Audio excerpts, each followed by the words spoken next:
Welcome. If you're looking to update or remove a pin's description on Pinterest, you're in the right place.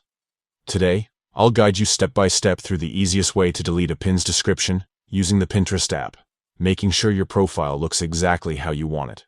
Let's get started. First, open up the Pinterest app on your device. Make sure you're logged into your account. Once you're in, head straight to your profile by tapping on your profile picture at the bottom right corner of the screen. This will take you to your personal Pinterest space, where all your pins and boards are stored. Next, you'll want to tap on the Pins tab. This tab shows all the pins you've saved or created. Scroll through your collection and find the pin whose description you want to delete. Once you've found it, simply tap on that pin to open it up. Now look for the 3 dots in the top right corner of the pin.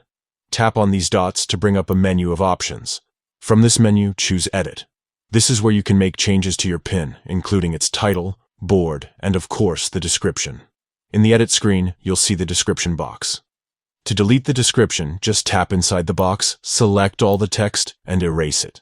Make sure the description field is completely empty. Once you've cleared out the text, it's time to save your changes.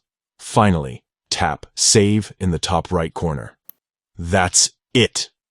Your pin's description is now deleted, and the changes will be reflected immediately on your profile. Updating or deleting a pin's description is a quick way to keep your Pinterest profile organized and up to date. Whether you're cleaning up old pins or just want a fresh start, these simple steps make it easy. If you found this guide helpful, don't forget to like and subscribe for more Pinterest tips and social media tutorials. Thanks for watching, and see you in the next video.